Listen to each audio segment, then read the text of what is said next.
Oui, alors et comment est-ce qu'on fait si on veut tout simplement demander l'avis au principal intéressé, c'est-à-dire l'enfant? Est-ce qu'on peut leur poser la question à un enfant, je sais pas, de 7-8 ans, est-ce que tu veux retourner à l'école ou c'est une mauvaise idée?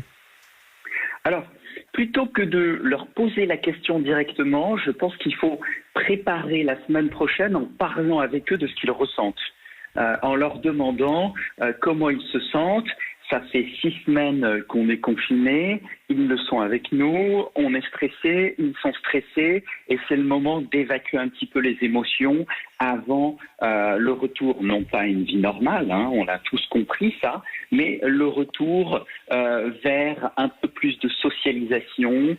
Et donc, on va leur demander comment ils se sentent, est-ce qu'ils appréhendent le retour à l'école, est-ce qu'ils sont stressés, et ce qui les stresse, est-ce qu'ils ont peur de mal appliquer les gestes barrières?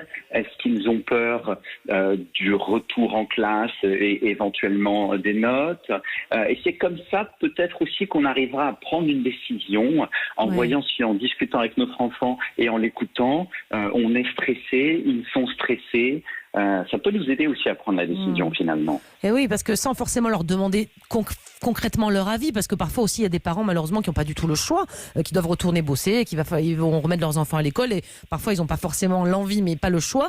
J'allais vous dire, un enfant qui est terrorisé, qui nous dirait aujourd'hui, moi j'ai pas du tout, j'ai peur d'attraper la maladie ou je ne sais quoi. Enfin, comment on fait avec un enfant très très anxieux? Cette semaine-là qui va venir, elle va servir un peu de débriefing, il faut le faire parler, le désangoisser d'ores et déjà, c'est ça?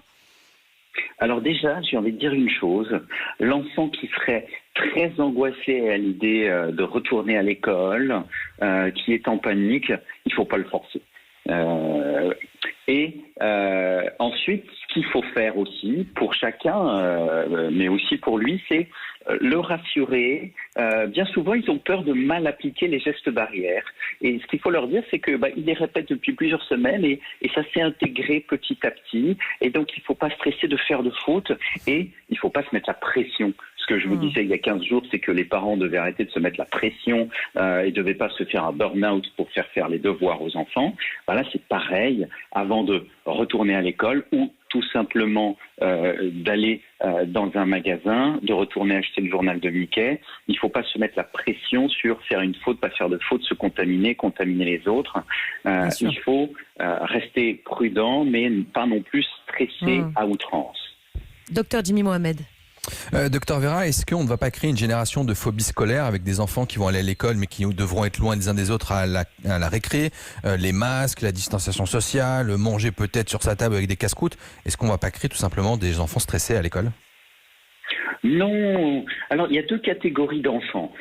On a les anxieux, et c'est vrai que les anxieux sont plus à risque de prendre le sujet, de le faire leur pour effectivement faire une phobie scolaire, mais ils sont très peu nombreux. Et puis ensuite, il y a les stressés, et les stressés finalement, ils vont être rassurés par une chose, et c'est ce qu'il faut leur dire, c'est les habitudes. L'être humain est un être d'habitude, on y tient, les habitudes ont une forte emprise sur nous, et on est rassuré par les habitudes. Et finalement, retrouver le chemin de l'école, même si c'est pas tout à fait pareil, ça va leur permettre de reprendre ces habitudes, reprendre un cadre qui leur manque depuis tellement longtemps, et ils s'en rendent compte. Et beaucoup attendent de retourner à l'école avec les copains. Et je pense que depuis toutes les semaines qui se sont écoulées, ils ont intégré la nécessité de garder les distances, de se laver les mains, et ils ne vont pas développer des phobies scolaires pour autant. Alors c'est sûr que ça va pas être une rentrée sereine. Ça va être une rentrée stressante. Il va falloir que parents, enseignants aussi et enfants gèrent leur stress. Et pour ça, le mieux, c'est de se donner les premiers jours pour reprendre les marques. Au début, pendant les premiers jours, on reprend ses marques, on retrouve sa table de travail, et puis on va y aller discuter avec l'enseignant. Très bien. On y va tranquillement, on ne se met pas la pression sur les tables de multiplication. Docteur Vera, on n'en a pas terminé avec vous, on vous retrouve dans quelques minutes.